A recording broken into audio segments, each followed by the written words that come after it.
Hello and welcome back to my channel. It's great to have you here again. Today we're going to be looking at my TBR pile, which isn't as immense as some people's, but quite frankly is big enough. So I've grouped them into non-fiction and fiction, and then within the fiction sort of little subcategories as well. So a quick slurp on my tea. And let's get in. I'm hoping to get through these in the first quarter of the year. We shall see. I'm bound to get distracted by other books along route, that's a problem.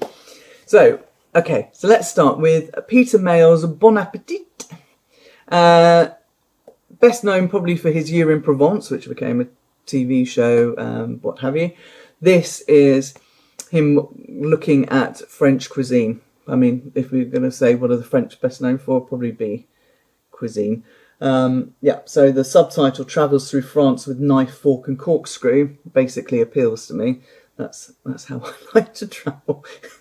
So I'm looking. He's very witty. So I'd be interested to see how he deals with things like frog's legs and various other delicacies that the French may put before him. But, that should be fun. Next is Vladimir Nabokov's autobiography revisited, Speak Memory. This was recommended by a colleague in our book club. We were doing autobiography as a theme, clearly, and this was suggested. It didn't win. Instead, we read Anthony Bourdain's. Oh no, did we? No, we didn't.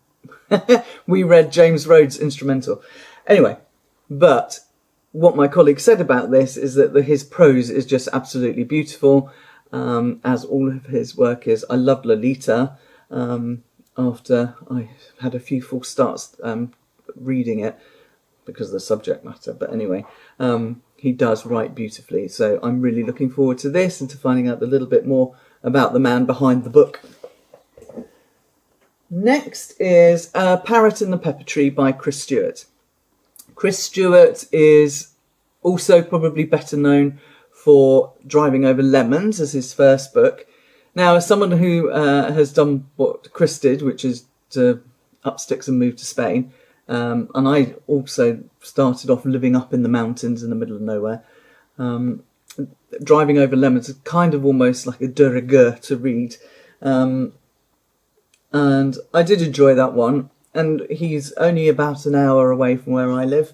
So I saw this in a second-hand bookshop and thought, let's give that one a go as well. It was good fun before. And I think this one actually looks a little bit more back into his life pre-Spain. His being sacked as the drummer of Genesis, as Phil Collins was better, or something along those lines. So anyway, looking forward to that one as well. I'm looking forward to all of them. I'm going to keep saying that. I'm going to annoy myself. Dervla Murphy. Now, one of the awesome and inspiring travel writers, female travel writers. Incredible. So this is this basically looks Wheels Within Wheels, looks at her early life from what I've gathered from reading the back of the book. I saw this when I was in London last time. I went on a bit of a travel book splurge, so I haven't quite got around to this one. But she got on a bike and rode to India. I mean, crikey. So I'm really looking forward to reading this. I knew I'd say it again. To find out a bit more about the woman and what made her get on her bicycle and ride in the first place. Why bicycle? Why not train? Why not plane? Why not boat? So this should be interesting. Another travel book, 11 Minutes Late by Matthew Engel. He has a look at and a bit of a rant about the British railway system, particularly as it got privatised. So I don't think he was a fan of that somehow. But he basically goes around Britain on the train and mentions the best places, like the best branch line, and also talks about the British people that he finds along the way as well. So this is a bit of a delve into, as it says, the soul of Britain. So I'm looking forward to this, because trains are my favourite way of getting around. I really love travelling from country to country or within a country by train. I just think it's the best way to experience it, other than probably walking, but I'm not fit enough to walk. So, and the last in the non-fiction is Caravaggio, A Life Sacred and Profane by Andrew Graham-Dixon. I love Andrew Graham-Dixon as an art critic, and he doesn't write enough books, quite frankly. But his TV programmes are really good as well. This was recommended by my sister, who's a travel guide in Italy, and she knows a lot about Caravaggio, but and many other Italian painters and historical figures, etc. So I want to. The competitive part of me doesn't like knowing less than she does about certain things. So I'm going to, as you can see, I've already started. And Caravaggio is such a figure, you know. He's known for killing someone after a tennis match.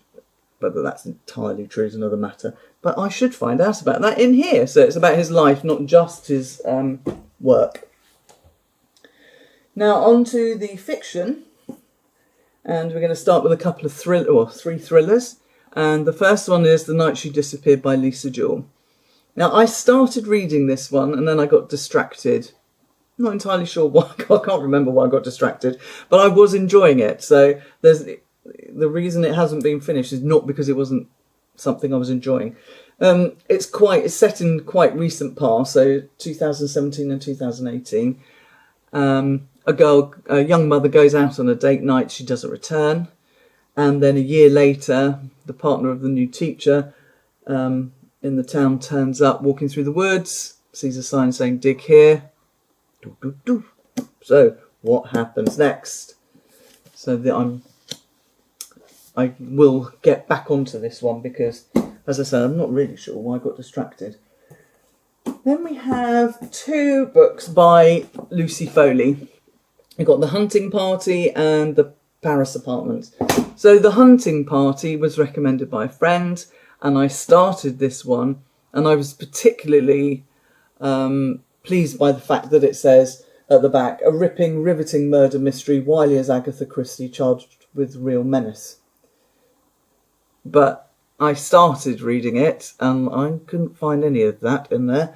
I was quite disappointed to start with, so I should give it another go, and hopefully maybe it was just because I wasn't in the mindset, or maybe I just wanted it to be too Agatha Christie, and it wasn't. So we should give that one a go. This is basically people up in a remote hunting lodge in Scotland. They're all friends, and then somebody snuffs it. And it's not an accident, it's murder. Now, I noticed that on the back of the book, they lay out the blurb the same way on both of these as well. So, Lucy Foley, The Paris Apartment. This was a present from my sister. And this one is basically an old apartment block in Paris.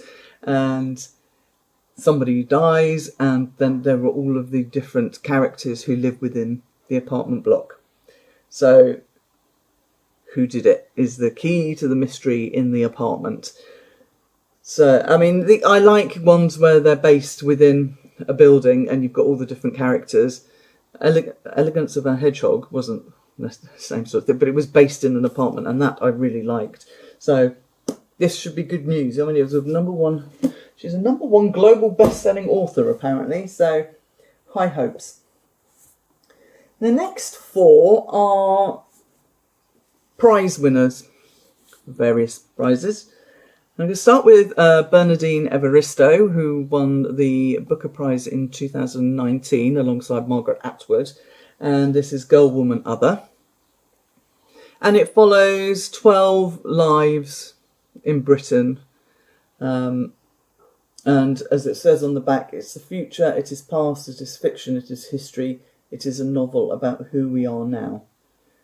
So it would be interesting to see Bernadine's take on life in Britain for women, for black women, or whomsoever it is that is in the book. As I say, there are 12 characters in there, each of them individual stories.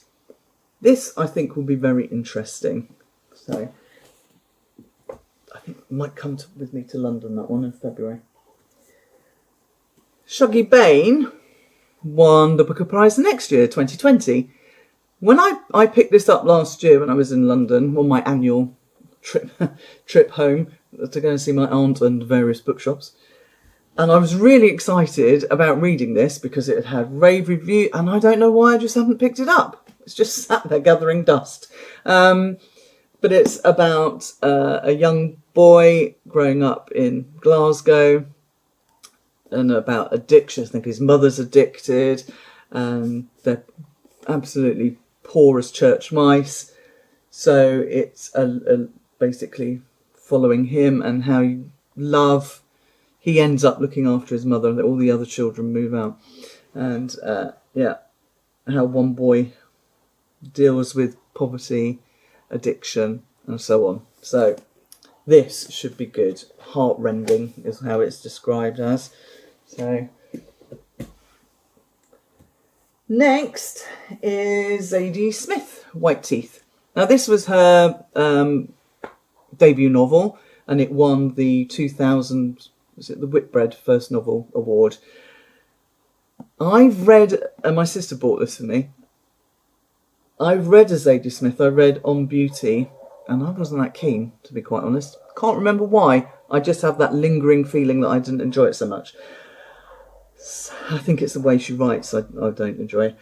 So, whether I will be able to get into this one, I don't know. I'm going to go in with an open mind and follow. Basically, this was one of the most talked about books as a first novel, and it follows 3 generations of family. So we will see how that goes. Am I excited by that one? Don't know really. This was a second-hand bookshop purchase. J.G. Farrell's The Siege of Krishnapur. This is based in 1857 at the time of the Indian Mutiny, and it in Krishnapur, and it follows, basically looks at the British side, the Indian side, and how the colonialism has brought it to this head, but it's witty. When I choose a book, I read a little bit from inside, just a random page, and I laughed just by taking something completely out of context and reading it. And so I thought, yeah, I like a book that makes me laugh. So the New Statesman says, for a novel to be witty is one thing, to tell a good story is another, to be serious is yet another, but to be all 3 is surely enough to make it a masterpiece. So this won the Booker Prize in 1973, and it was also shortlisted for the Best of the Booker as well. So it comes with pedigree. I'm hoping, as I say, from the bit that made me laugh, for it to be serious and witty. I think this should be a good one. Okay, now we're on to the others. So we've got Elena Ferrante's My Brilliant Friend, another second-hand bookshop buy. And I got this because I keep thinking I should read Elena Ferrante. Shh, Freddie. Sorry, dog. My Brilliant Friend is the first in I think it's the quartet of Neapolitan books. And it follows 2 girls and their friendship in Naples. But it's not just about them. It's also about the community. It's about Naples. It's about Italy and how it changes through that period. I think it was the 1950s it starts in. So this should be a really interesting read. And it's been made into, as you can see, been made into a major TV series. So, and everybody raves about Elena Ferrante. I don't know why I haven't read any of her stuff before. Not sure at all. I think it's maybe because I don't do series. And having said that, here's one from another series. And because I didn't read the blurb, properly when I picked this up in the second-hand bookshop, I didn't really pay attention to the fact this is the book 4 of 7, following 7 sisters who were all adopted by some billionaire chap. And this sister, she goes toodling off to Australia to go and find about her roots and what have you. She meets some chap along the way. Is he going to be the love? What do we know? Do we know? But also it interlinks with a story from 100 years ago as well, when she's back in Australia. So she's digging up secrets as she goes, not only about herself but also about others. So, and Australia. But will Australia be her thing? Also, will I don't normally do family sagas, so will I like it? Well, that's the joy of reading. You never know, do you? And finally, the last one is Phillipa Gregory's even, Dark Tides. Again, one I've started. Where did I get to on this one? On page 123. And for some reason, Freddie, stop. Sorry about that. We had a little bit of a dog interlude. Okay, so the final book is Phillipa Gregory's Dark Tides. This was a Christmas present, not this year, but previous year, 2022. So, historical fiction. And I read a lot of Phillipa Gregory stuff before, mainly the Tudors and Plantagenets, because that's my favourite period of history. But I particularly wanted to read this one because it links London, Venice and New England into one story. And having lived in Veneto and growing up just outside London, those two things appealed to me anyway. So, and it's about a quest for the truth and a lot of family goings on and whatnot. So I have started this one. I got as far as page 123 and I was enjoying it. Again, got distracted. There's a theme there, if anything. I'm always distracted by other books. So I'm sure I might have to reread the first 123 pages though, because I'm not sure that I can remember what happened. But there we go.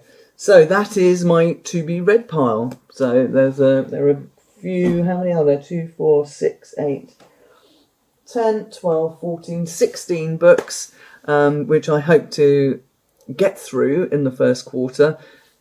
But as we've seen, I do get distracted, so that might not happen, but I shall give it my best go.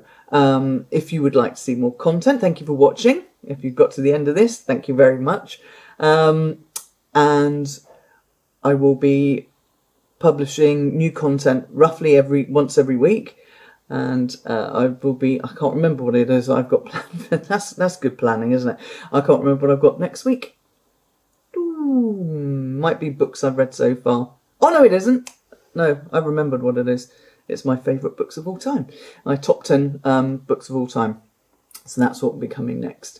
So please feel free to push subscribe and the notification bell, and I'll see you next time. Thanks, bye.